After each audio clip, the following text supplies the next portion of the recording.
मंत्री तलसानी श्रीनिवास यादव ने कहा कि छात्र अपने लक्ष्य की प्राप्ति तक निःशुल्क कोचिंग सेंटर का लाभ उठाए।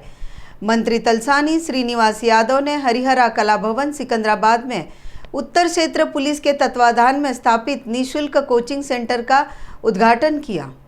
प्रशिक्षुओं के लिए दोपहर के भोजन के लिए अन्नपूर्णा से बात करेगी और उन्हें आवास प्रदान करेगी। तेलंगाना सरकार ने 80,000 से अधिक नौकरियों के लिए अधिसूचना जारी की है।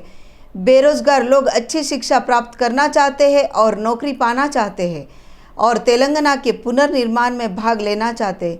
इस कार्यक्रम में उत्तर क्षेत्र के डीसीपी चंदना दीप्ति और अन्य ने भाग लिया।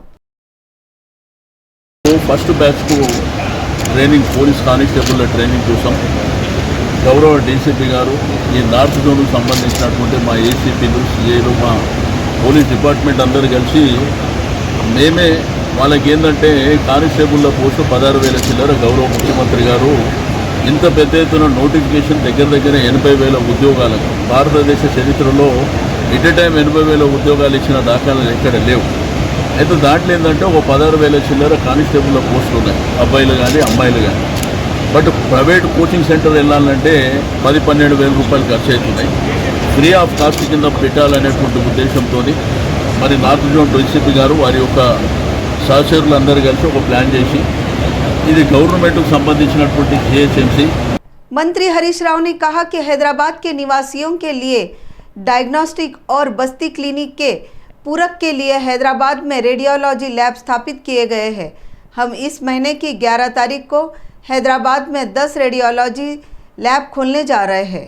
कोठी प्रसूति अस्पताल के नए प्रखंड में स्थापित आईसीयू, लेबर रूम और बेड का उद्घाटन स्वास्थ्य मंत्री हरीश राव के साथ मंत्री महमूद अली और तलसानी श्रीनिवास यादव ने किया।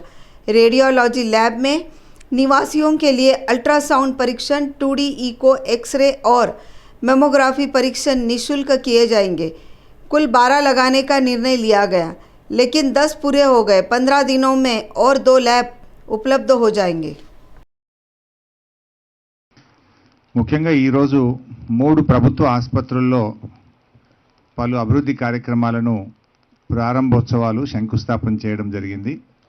ఎర్రగడ్డ చెస్ట్ హాస్పిటల్లో 2 కోట్ల రూపాయలతో ఒక సిటీ స్కాన్ను ప్రారంభం చేసుకోవడం జరిగింది। అదేవిధంగా మన కోటిలో సుల్తాన్ బజార్లో ఉన్నటువంటి ఈఎన్టీ హాస్పిటల్, అక్కడ one of the oldest exclusive ENT hospital in the country, భారతదేశంలోనే అతి పురాతనమైన ఎక్స్క్లూజివ్ చాలా ప్రతిష్టాత్మకమైనటువంటి హాస్పిటల్ మన సుల్తాన్ బజార్ ఈఎన్టీ హాస్పిటల్। అయితే ఇక్కడ మంచి డాక్టర్స్ కూడా ఉన్నారు। మీరందరూ కూడా కరోనా సమయంలో గమనించారు। कांग्रेस नेता राहुल गांधी ने शुक्रवार को तेलंगाना में टीआरएस के साथ किसी भी तरह के गठबंधन से इनकार किया और इसके अध्यक्ष के चंद्रशेखर राव पर तीखा हमला करते हुए कहा कि वह एक मुख्यमंत्री के बजाय एक राजा की तरह काम कर रहे हैं।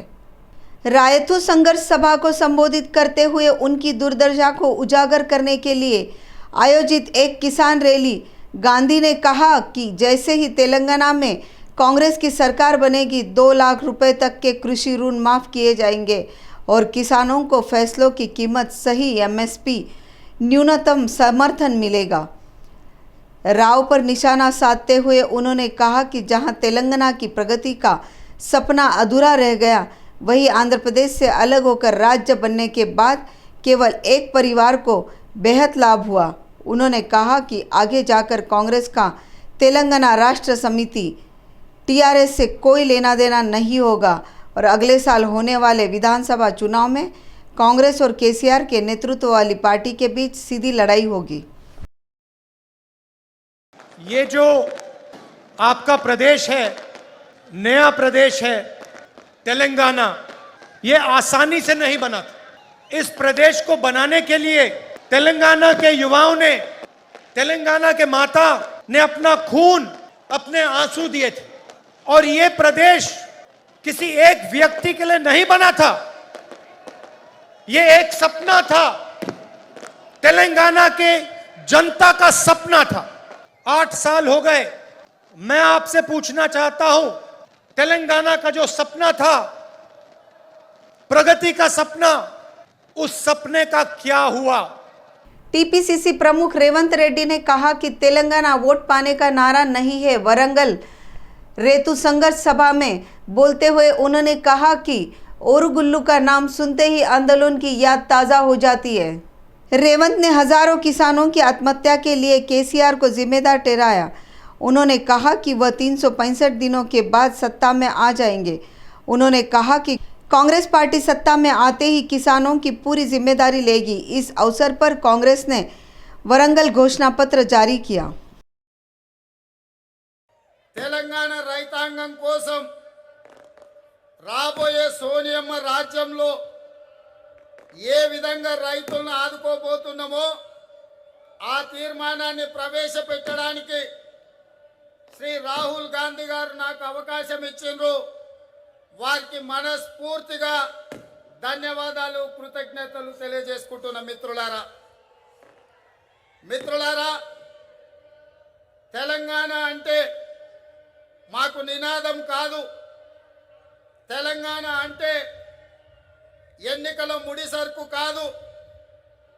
తెలంగాణ అంటే ఓట్లు రాల్చే ఉన్మాదం కాదు। राज्य के आबकारी मंत्री ने श्रीनिवास गौड़ ने तेलंगाना प्रदेश भाजपा अध्यक्ष बंडी संजय को लेकर कड़ी टिप्पणी की। मंत्री ने बंडी संजय को चेतावनी दी कि वह मुख्यमंत्री और मंत्रियों को लेकर टिप्पणी तो उन्हें चीर दिया जाएगा। टीआरएस एलपी विधायक अल्ला वेंकटेश्वर रेड्डी, अंजन यादव और पटनाम नरेंद्र रेड्डी के साथ मंत्री श्रीनिवास गौड़ ने भाजपा को लेकर नाराजगी जताई। वह इस बात से नाराज था कि पद यात्रा के नाम पर पश्चिमी पालमुरू को तोड़ने की साजिश रची जा रही है। उन्होंने कहा कि धर्म और जाति के नाम पर राजनीति करना ठीक नहीं है। वह इस बात से नाराज थे कि भाजपा ने 2000 में 3 राज्यों को नहीं देकर तेलंगाना को धोखा दिया था। మీ వల్ల కాదు 70 సంవత్సరాల గోస చూసిరు పాలమూరు ప్రజలు ఇప్పుడిప్పుడే పచ్చబడుతున్న చూసి వలసలు వాపసు వస్తున్నారు। మీ కళ్ళ కనపడలేదు ఎక్కడ వరి పొలాలు కానీ వరి కుప్పలు కానీ రైతులు కానీ ఇష్టానుసారంగా పిచ్చి బడ్జెట్లో మాట్లాడితే ఊరుకోం। మేము గుర్తుపెట్టుకో, నువ్వు ఒకటి చేస్తే మేము 10 100 వేయగలుగుతాం। నువ్వు ఒకటి మాట్లాడితే మేము 100 మాట్లాడగలుగుతాం। ఉద్యమంలో ఎక్కడ లేనడవు ఏడ కనిపించడవు ఉద్యమ సమయంలో నీ పేరు పక్క జిల్లాలో కూడా తెలియనడవు డ్రామా స్టంటులు వేస్తూ గుండె నొప్పి వచ్చింది, కడుపు నొప్పి వచ్చింది, కాలు నొప్పి వచ్చింది అని ఓట్ల గురించి నటన చేసినాడు। ఏడా పడితే ఆ రోడ్ల మీద కూర్చొని ధర్నా చేసి ఉట్టేనా। बीजेपी विधायक राजा सिंह ने बंडी संजय पर विवादास्पद टिप्पणी करने के लिए मंत्री श्रीनिवास गौड़ की आलोचना की। राजा सिंह ने कहा कि तेलंगाना में 80% हिंदू है। उन्होंने कहा कि भाजपा धर्म की रक्षा के लिए काम करेगी। तेलंगाना में अगर बीजेपी नहीं होती तो टीआरएस एमआईएम के साथ मिलकर निजाम का शासन लागू कर दी होती। బండి సంజయ్ గారు మీరు ఇంత కామెంట్ చేస్తున్నారు కదా ప్రూఫ్ ఇస్తారా అని అంటే నేనైతే మర్యాదగా మాట్లాడతాను। ఇంకా వర్గర్ లాంగ్వేజ్ అయినా మాట్లాడు, నేను ఆ లాంగ్వేజ్ యూజ్ చేయను। నువ్వు ప్రూవ్ చేస్తావా అని అంటుండు। ప్రూవ్ చేసేది మేము కాదు అయ్యా, నీ పార్టీ కార్యకర్తలే కదా నీ పైన కామెంట్ చేసినారు। ఈ మున్నూరు రవి కానీ ఈ నాగవేంద్ర కానీ నీ పైన చాలా వరకు ఆరోపణ చేసినారు కదా। వాళ్ళపైన ఫేక్ కేసు కూడా బుక్ చేయడానికి నువ్వు ప్లాన్ చేసినావు కదా గతంలో, అది నీకు యాద్ చేసుకొని చూసుకో। మీ మహబూబ్ నగర్ ఓళ్ళే तेलंगाना के सीएम केसीआर ने तेलुगु देशम पार्टी के वरिष्ठ नेता और आंध्र प्रदेश के पूर्व मंत्री बोज्जला गोपाल कृष्ण रेड्डी के निधन पर दुख जताया है। बोज्जला गोपाल कृष्ण के पार्थिव शरीर को श्रद्धांजलि देने के बाद उन्होंने उनके परिवार के प्रति गहरी संवेदना व्यक्त की। उन्होंने उनकी आत्मा की शांति के लिए प्रार्थना की। मंत्री केटीआर ने तेलुगु देशम पार्टी के वरिष्ठ नेता और पूर्व मंत्री श्री बोज्जला गोपाल कृष्ण के निधन पर शोक व्यक्त किया है। वहां से तेलुगु देशम पार्टी कार्यालय में पार्थिव शरीर को कुछ समय के लिए रखा जाएगा। उसके बाद शाम को उन्हें एपी में उनके गृहनगर उरंदूर ले जाएगा और वही अंतिम संस्कार किया जाएगा। बोज्जला गोपाल कृष्ण रेड्डी के बेटे सुधीर रेड्डी उनके पिता के अंतिम संस्कार के विवरण का खुलासा किया। उन्हें आज बेगमपेट हवाई अड्डे से विशेष उड़ान से रेनीगुंडा हवाई अड्डा ले जाएगा। विधायक दानम ने 3 करोड़ रुपए से किए जाने वाले विभिन्न विकास कार्यों का शिलान्यास किया। इस मौके पर उन्होंने कहा कि जब टीआरएस ने तेलंगाना के किसानों के लिए संघर्ष किया तब राहुल गांधी और कांग्रेस सांसदों ने इस मुद्दे पर चुप्पी क्यों साध रहे। బొజ్జల గోపాలకృష్ణ నాయుడు గారు మరి లేరు అనే వార్త మాకు కూడా ఇంకా జీర్ణం కావట్లేదు. మరి రేపు పొద్దున 7:30కి ఇక్కడ ఫ్లైట్లో తీసుకొని మరి 8:15 అంతా రేణిగుంట ఎయిర్పోర్ట్లో ల్యాండ్ అయ్యి అక్కడి నుంచి మరి నాన్నగారిని పార్టీ ఆఫీస్ తీసుకెళ్ళి जुबली हिल्स हैदराबाद में एक और बहुसांस्कृतिक कॉरपोरेट का गठन किया गया है। कल्याण शास्त्री ने के तत्वाधान में कंपनी ने एक डिजिटल भूमि वेबसाइट, फिल्म निर्माण और व्यावसायिक योजनाओं के साथ एक रियल एस्टेट व्यवसाय स्थापित किया है। पोस्टर का अनावरण जुबली हिल्स में उनके कंपनी कार्यालय में किया गया। कल्याण शास्त्री का कहना है कि शादियों के अलावा कॉरपोरेट इवेंट का आयोजन कर रहे हैं। నేడు సంస్కృతి కార్పొరేట్ సర్వీసెస్ అని ఒక సంస్థని స్థాపించి ప్రారంభించడం జరిగింది.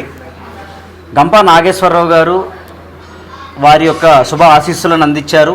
జేడి లక్ష్మీనారాయణ గారు కూడా వచ్చి వారి యొక్క శుభ ఆశీస్సులను అందించారు. మరికొంతమంది తెలంగాణ మినిస్టర్లు కూడా వచ్చి వారి యొక్క ఆశీస్సులను అందించబోతున్నారు. ఈ సంస్థ ద్వారా మేము ఈవెంట్ మేనేజ్మెంట్, వివాహానికి సంబంధించినవి మాత్రమే కాకుండా निश्चय तांबूलालू, pre wedding, post wedding, even स्थानीय लोग मानीकोंडा पंचवटी साई लक्ष्मी कॉलोनी के बीच में नाले पर पुल बनाकर अपनी समस्या का समाधान करना चाहते हैं। कॉलोनी के लोग इस बात से नाराज थे कि वे पिछले कुछ सालों से गंभीर संकट में हैं। मानीकोंडा नगर पालिका में पंचवटी कॉलोनी से दूसरी तरफ साई लक्ष्मी कॉलोनी जाने के लिए कई समस्याओं का सामना कर रहे हैं। स्थानीय लोगों का कहना है कि वे अपने खर्चे पर नाले पर अस्थायी रूप से पाइप बिछाई। अज्ञात लोगों द्वारा दी गई सूचना के बाद सिंचाई विभाग के अधिकारियों ने पाई होने का प्रयास किया। स्थानीय लोगों ने इसका विरोध किया। अधिकारियों का कहना है कि ओपन प्लॉट में पाइपलाइन किस तरह लगाया गया। मैं ఇక్కడ పంచవటి సాయిలక్ష్మి కాలనీ వాసులు అండి. ఇది పంచవటి కాలనీ రెండుగా డివైడ్ అయ్యింది. ఒకటేమో తూర్పు, ఒకటి పడమర వైపు. రెండింటికి మధ్యన ఒక వాగు ఉంది. అది దాన్ని పందెన వాగు అంటారు. పందెన వాగు ఒకప్పుడు చాలా సన్నగా ఉండేది, చాలా నేరో ఛానల్, ఇరిగేషన్ ఛానల్ అది. తర్వాత ఈ బుల్కాపూర్ నాలా బిల్డింగ్ చేసేటప్పుడు దాన్ని డైవర్షన్ ఛానల్గా దీన్ని వాడుకున్నారు. ఛానల్గా దీని మీద ఎక్కడెక్కడైతే యాక్సెస్ రోడ్స్ ఉన్నాయో ఆ లేఅవుట్లో అక్కడ పైపులు వేసుకొని అటు ఇటు రాకపోకలు జరిగాయి.